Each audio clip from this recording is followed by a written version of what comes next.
ಬುದ್ಧನ ಕಾಲಕ್ಕೆ. ಅವಾಗ ಒಬ್ಬ ಮಹಿಳೆ, ಬುದ್ಧ ಶಾಂತವಾಗಿ ಕೂತಿದ್ದ. ಅವನ ಉಪದೇಶಗಳು ಬಹಳ ಸಮಾಧಾನ, ಶಾಂತ, ತೇಲುವಂಗೆ. ಒಂದು ಮಾತು ಸಹಿತ ಯಾರ ಮನಸ್ಸನ್ನು ಅದು ಕೆಡಿಸ್ತಿರ್ಲಿಲ್ಲ. ಅಂಥ ಚಂದ ಮಾತುಗಳನ್ನು, ಸೌಮ್ಯ ಶಾಂತ ಮಾತುಗಳನ್ನು ಆಡ್ತಾ ಇದ್ದ ಬುದ್ಧ. ಭಾರತ ದೇಶದ ಬುದ್ಧ ಹೇಗೆ ಮಹಾವೀರರೋ, ಹೇಗೆ ಯಾಜ್ಞವಲ್ಕ್ಯರೋ ಹಾಗೆ ಬುದ್ಧ. ಅಂಥ ಬುದ್ಧ ಸುಮ್ಮನೆ ಕೂತ್ಕೊಂಡಿದ್ದ. ಜನ ಅಲ್ಲಿಗೆ ಒಬ್ಬರು ಬಂದರು ದರ್ಶನಕ್ಕೆ. ಅಲ್ಲಿ ಬಂದು ಅವರು ಆ ಊರಲ್ಲೇ ಬಹಳ ಪ್ರತಿಷ್ಠಿತ ವ್ಯಕ್ತಿ, ಹೆಣ್ಮಗಳು, ಶ್ರೇಷ್ಠ ನರ್ತಕಿ, ಅದ್ಭುತ ರೂಪ, ಧ್ವನಿ ಅಷ್ಟು ಮಧುರ. ಆ ಊರಿನ ನರ್ತಕಿ ಆಕೆಗೆ ಒಂದು ಕ್ಷಣ ಬುದ್ಧನ ನೋಡಬೇಕು ಅನಿಸಿತ್ತು. ಎಲ್ಲ ಜನ ಬುದ್ಧನತ್ತ ಹೋಗಿ ಬರ್ತಾ ಇದ್ದರು. ನಾನು ಒಂದಿಷ್ಟು ಯಾಕೆ ಹೋಗಬಾರದು ಅಂತ ಅನ್ನಿಸ್ತು. ಅಲ್ಲಿವರೆಗೆ ಆಕೆ ಮಾಡಿದ್ದೇನು ಏನಿಲ್ಲ, ಇಡೀ ಊರಿನ ಯುವಕರ ಮನಸ್ಸನ್ನು ಹೊಲಸ ಮಾಡಿದ್ಲು, ಮನಸ್ಸುಗಳನ್ನೆಲ್ಲ ಕಲಕಿ ಬಿಟ್ಟಿದ್ಲು. ಅಷ್ಟು ಸಾಮರ್ಥ್ಯ. ಆಕೆ ಒಂದು ದಿವಸ ಬಯಸಿ ಹೋದ್ಲು, ಬುದ್ಧನ ಒಂದು ಕ್ಷಣ ನೋಡಿ ಬರೋಣ, ಏನು ಜೀವನ ಬರೀ ಇದೆ ಆಗಿದೆ, ಸ್ವಲ್ಪ ಯಾಕೆ ಒಂದಿಷ್ಟು ಬೇರೆ ಒಂದಿಷ್ಟು ಮಾಡಬಾರ್ದು, ಇಲ್ಲಿವರೆಗೆ ಬರೀ ಮನುಷ್ಯರನ್ನ ನೋಡೇನಿ, ಇನ್ನು ಮೇಲೆ ಒಬ್ಬ ಬುದ್ಧನ ಯಾಕೆ ನೋಡಬಾರ್ದು. ಭಾವನಾ ಹೆಂಗೆಷ್ಟು. ಇಲ್ಲಿವರೆಗೆ ಹೊಲಸ ಮನಸ್ಸಿನವರನ್ನೇ ನೋಡೇನಿ, ನನ್ನ ಹತ್ತಿರ ಬರೋರೇನು ಬಹಳ ಸ್ವಚ್ಛ ಮನಸ್ಸಿನವ್ರು ಇರ್ತಾರೇನು ಅಂದ್ಲು. ಎಲ್ಲ ಹಾಗೆ ದುಡ್ಡಿನಿಂದ ಹೊಲಸಾದವರು, ಕಾಮದಿಂದ ಹೊಲಸಾದವರು, ಕ್ರೋಧದಿಂದ ಹೊಲಸಾಗದವರು, ಮೋಹದಿಂದ ಹೊಲಸಾದವರು, ಇಂಥ ಮನಸ್ಸುಗಳುಳ್ಳವರೇ ನನ್ನ ಹತ್ತಿರ ಬಂದಿದ್ದಾರ. ಇಂದೊಂದು ದಿವಸ ಇಂಥವ್ರನ್ನ ನೋಡೋ ಬದಲು ಸ್ವಚ್ಛ ಬುದ್ಧನ ನೋಡಬೇಕು ಅನಿಸ್ತು. ಭಾವನಾ ಎಷ್ಟು ಚಲೋ. ಹೋದಲು ಬುದ್ಧನ ಹತ್ತಿರ. ಬುದ್ಧ ಸುಮ್ಮನೆ ಶಾಂತವಾಗಿ ಕೂತಿದ್ದ. ಶಾಂತಿ ಅಂದರೆ ಬುದ್ಧ, ಬುದ್ಧ ಅಂದರೆ ಶಾಂತಿ. ಈಗ ನೀವು ಕೂತಿರಲ್ಲ, ಶಾಂತಿ, ಇದೇ ಬುದ್ಧ, ಬುದ್ಧಾವಸ್ಥೆ. ಶಾಂತನಾಗಿರೋದು. ಕಣ್ಣಿನಲ್ಲಿ ಕಾಮಿಲ್ಲ, ಮನಸ್ಸಿನಲ್ಲಿ ಕ್ರೋಧ ಇಲ್ಲ, ಬೇಕು ಇಲ್ಲ, ಬೇಡ ಇಲ್ಲ, ತಣ್ಣಗೆ. ಇದೊಂದು ಇಟ್ಟಾರಲ್ಲ ಇಲ್ಲಿ, ಒಂದು ಬಳ್ಳೆದ, ಇದು ತಣ್ಣಗದ. ಏನರ ಗದ್ದಲ ಮಾಡಿದೇನು?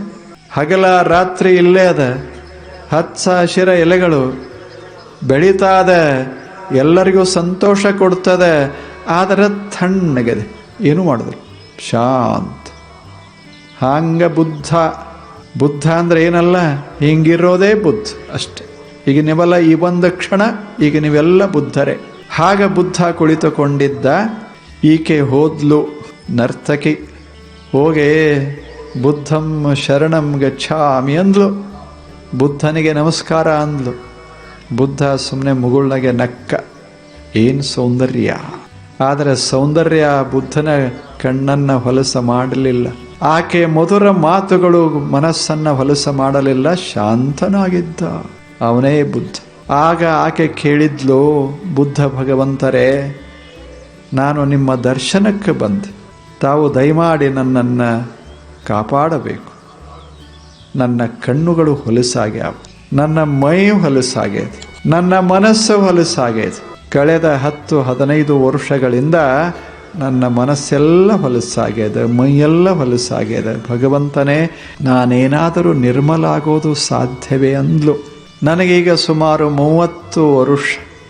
10-16ಕ್ಕೆ ನಾನೇನು ನರ್ತನ ಶುರು ಮಾಡಿದೆ. ಇಷ್ಟು ವರ್ಷಗಳ ಕಾಲ, 10-15 ವರ್ಷಗಳ ಕಾಲ ನಿಮ್ಮಂಥವ್ರನ್ನ ನೋಡಲೇ ಇಲ್ಲ. ಜಗತ್ತಿನಲ್ಲಿ ಒಂದು ಸುಂದರವಾದಂಥ ಸತ್ಯ, ಶುದ್ಧವಾದದ್ದು ಅದ ಅಂತ ಅನ್ನಿಸ್ಲಿಲ್ಲ. ಹಾಡದೆ, ಕುಣದೆ, ಜನರ ಮನಸ್ಸನ್ನು ಅಸ್ತವ್ಯಸ್ತಗೊಳಿಸಿದೆ, ಎಲ್ಲ ಮಾಡಿದೆ. ನನ್ನ ಜೀವನ ಬಹಳ ಹೊಲಸಾಗಿದೆ. ಬುದ್ಧ ಭಗವಂತನೇ, ನಾನು ಏನಾದರೂ ಸ್ವಚ್ಛ ಆಗೋದು ಸಾಧ್ಯವೇ ಅಂತ ಕೇಳಿದ್ಲು. ಬುದ್ಧ ಶಾಂತವಾಗಿ ಹೇಳ್ದ, ನೋಡು, ನೀನು ಈ ಕ್ಷಣದಲ್ಲಿ ಬದುಕಬೇಕು. ಹಿಂದೆ ಇಲ್ಲಿವರೆಗೆ ಏನೇನು ಆಗ್ಯದ ಅದನ್ನು ಸುಮ್ಮನೆ ಮರೆತು ಬಿಡು. ಆಗಿದ್ದಾಗ್ಯದ, ಮತ್ತ್ಯಾಕೆ ಎಬ್ಬಿಸೋದು ಅದನ್ನೆಲ್ಲ? ಅದೆಲ್ಲ ತನ್ನಷ್ಟಕ್ಕೆ ತಾನೇ ಮರಿ ಹಾಕೋತು. ಒಂದು ಗಡಿಗೆ ಹೊಲಸು ನೀರ, ಮಳೆ ಬಂದದ, ಅದು ಹೊಳೆಯಾಗ ಮಣ್ಣದ ಅಂಥ ನೀರು ತಂದು ಇಟ್ಟಾರೆ. ಮಣ್ಣಿನ ನೀರದು, ಒಳಗೆಲ್ಲ ರಾಡಿ ಆಗ್ಯದ, ಮಣ್ಣ ತುಂಬಿಕೊಂಡು. ಆ ಬಳಿಕ ಅದನ್ನು ಶಾಂತವಾಗಿ ಹಿಂಗಿಡ್ತಾರೆ. ಏನಾಗ್ತದೆ ಅಂದ ಬುದ್ಧ ಕೇಳ್ದ, ಏನಾಗ್ತದೆ ಹಾಗೆ ಇಟ್ರ? ಆಕೆ ಹೇಳಿದ್ಲು, ನಿಧಾನವಾಗಿ ರಾಡಿ ಕೆಳಗೆ ಹೋಗ್ತದೆ. ನೀರು ಹೆಂಗಾಗ್ತದೆ? ನೀರು ಶುದ್ಧವಾಗ್ತದೆ. ಹಾಗೆ ಅಳಿಗಾಡಿಸ್ಬೇಡ. ಕೆಳಗೆ ರಾಡಿ ಹೋಗ್ತದೆ, ಮ್ಯಾಲ ತಿಳಿ ನೀರು ಆಗ್ತದೆ.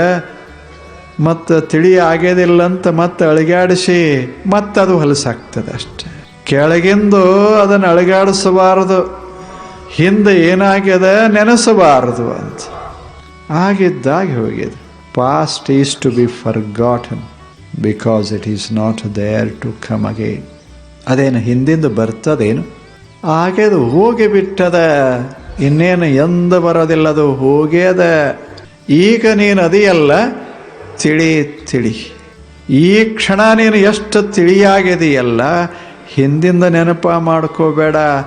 ತಿಳಿ ಮಾಡೋದನ್ನು ತಿಳ್ಕೊಂಡಿರಬೇಕಷ್ಟೆ. ಸುಮ್ಮನೆ ಇಡೋದು, ತಿಳಿ ಹಂಗೆ ಮಾಡ್ತಾರೆ ಏನ್ರಿ, ಮಾಡ್ತಾರೆ, ಏನಾದರೂ ಮಾಡ್ತಾರೇನು ನೀರು ತಿಳಿ ಆಗಾಕ? ಏನು ಮಂತ್ರ ಹಾಕ್ತಾರ, ಏನು ತಪಸ್ಸ ಮಾಡ್ತಾರ, ಅಥವಾ ಮತ್ತೇನಾದರೂ ಒಳಗೆಲ್ಲ ತಿರುತ್ತಾರ? ಏನೂ ಇಲ್ಲ. ಬುದ್ಧ ಹೇಳ್ದ, ಸುಮ್ಮನೆ ಇಡು, ಸ್ವಲ್ಪ ದಾರಿ ಕಾಯಿ ಅಷ್ಟೆ, ಸ್ವಲ್ಪ ದಾರಿ ಕಾಯಿ, ತಾನೇ ಕೆಳಗೆ ಹೋಗ್ತದೆ. ಹಿಂದಿಂದ ನೆನಪು ಮಾಡ್ಕೊಂಡು ಮತ್ತೆ ರಾಡಿ ಹೇಳ್ತದೆ. ಹಿಂದಿಂದ ನೆನಪು ಮಾಡ್ಕೊಳ್ಳಾರ್ದಂಗೆ ಇದ್ದಿ ಅಂದ್ರೆ ಇಂದು ಚಲೋ ಮಾಡ್ಕೋತ ಹೋಗು, ಮುಗ್ದ ಹೋಗ್ತದೆ, ಜೀವನ ಸ್ವಚ್ಛ ಆಗ್ತದೆ. ಎಷ್ಟು ಸರಳ ಉಪಾಯ ಮತ್ತು ಪ್ರಾಕ್ಟಿಕಲ್, ಪ್ರಾಯೋಗಿಕ. ಯಾಕೆ ಹಿಂದೆ ಹೋಗ್ತೀಯ? ನಾವು ಏನೇನು ಮಾಡಿದೇವಿ ಅಂತ ಮತ್ತೆ ನೆನೆಸಿಕೊಂಡ್ರೆ ತಲೆ ಕೆಟ್ಟು ಹೋಗ್ತದೆ. ಇನ್ನೊಬ್ಬರದು ಸಹಿತ ಅವ್ರು ಏನೇನು ಮಾಡ್ಯಾರ, ಈ ಜನ್ಮ ಅಟ್ಟ ಅಲ್ಲ, ಹಿಂದಿನ ಜನ್ಮ. ನಮ್ದು ಎಷ್ಟು ಕುತೂಹಲ ಅದ ಅಂದ್ರೆ, ನಾವು ಹಿಂದಿನ ಜನದಾಗ ಏನಿದ್ದೇವಿ ತಗೊಂಡು ಏನು ಮಾಡೋದು? ಏನರೇ ಇದ್ದೇವಿ ಅಂತ ಇಟ್ಕೊಳ್ಳಿ. ರಾಜನೂ ಇದ್ದೇವೆ, ರಂಕನೂ ಇದ್ದೇವೆ, ಏನರೇ ಇದ್ದೇವಿ ತಗೊಂಡು ಏನು ಮಾಡೋರು? ಅದಕ್ಕೆ ದೇವರು ಅದನ್ನು ನೆನಪಾಗಲಾರ್ದಂಗೆ ಮಾಡಿ ಕಳಿಸಿದ್ದ ನಮಗೆ. ತಣ್ಣಗಿರು, ತಗೊಂಡು ಏನು ಮಾಡ್ತೀಯ? ಆಗಿದ್ದಾಗಿ ಹೋಗಿದೆ. ಹಾಗೆ ನಿನ್ನೆ ಹೊಲಸಿತ್ತು ಅನ್ನಬೇಡ.